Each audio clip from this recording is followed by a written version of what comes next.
शोहदा पाकिस्तान को सलाम। लांस नायक उमर ज़हूर शहीद। वतन से मोहब्बत पाक फ़ौज के जवानों की मीरास है।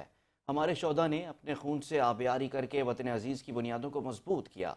लांस नायक उमर ज़हूर शहीद 25 दिसंबर 2024 को बलूचिस्तान के ज़िला केच में दिफा वतन के फ़राइज़ की अदायगी के दौरान शहीद हुए। लांस नायक उमर ज़हूर की शहादत की वजह दहशतगर्दों की तरफ से लगाई गई बारूदी सुरंग थी। लांस नायक उमर ज़हूर शहीद ने सोगवारान में वालदैन, बेवा और एक बेटे को छोड़ा है। लांस नायक उमर ज़हूर शहीद के लवाहिकीन ने अपने एहसासात और जज्बात का इजहार कैसे किया है, आपको दिखाते हैं। इत्थे भी अगले जान में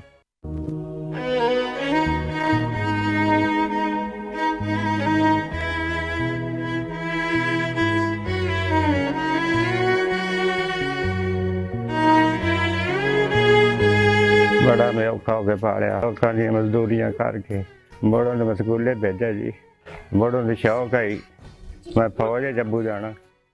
मैं के पुत्र भाग जा हो जी, उन्हें फौजे चले गया। मुल्क की खातर मेरे बेटे जान देती है, मैनू नहीं चाहिए। मेरी शान बना देती है। इत्थे भी अगले जान में मेरे बेटे के बड़े अच्छे नसीब आए। छोटी उम्र वेला मैनू मेरा सिर उच्चा कर दिता। हर बंदा ही आंदा शहीद अबू।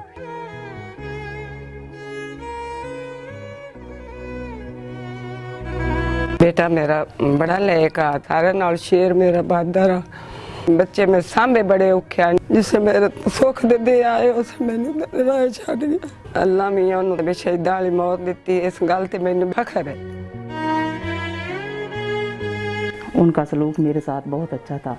वो जब छुट्टी आते थे घर में, वो घर के कामों में मेरी हेल्प किया करते थे। उनका ख्याल था कि वो इन्हें पढ़ाएं लिखाएंगे, अजान डॉक्टर बने। मेरी ख्वाहिश भी यही है कि मैं मोहम्मद अजान को पढ़ा लिखा के डॉक्टर बनाऊंगी और उसके इस ख्वाब को मुकम्मल किया जाएगा। घर में सबसे बड़ा था, ये सबको समझाता था। हम सब बहन भाइयों में सबसे ये लायक था। मेरे वालिदैन के लिए ये फ़ख्र था, ये मेरे वालिदैन का मान था। जो भी मसले मसाइल घर में या कोई ज़िंदगी में मामला हो जाते थे ना, वो मेरे वालिद और वालदा को हौसला देता था। वो कहता था मैं संभालूंगा, जब तक मेरी ज़िंदगी है ना, आपको कोई ज़िंदगी में मसला परेशानी मैं नहीं आने दूंगा। 6 माह पहले उधर से छुट्टी आया था, इसने मेरी शादी की है, फिर छुट्टी वापस चला गया। 25 दिसंबर को सुबह तकरीबन 11:30 बजे हमें खबर आई है आपका भाई उधर शहीद हो गया है। मुल्क के लिए कुर्बान हो गया, शहीद हो गया। फ़ख्र ते सर बुलंद, लेकिन अब उसकी बहुत कमी महसूस होती है।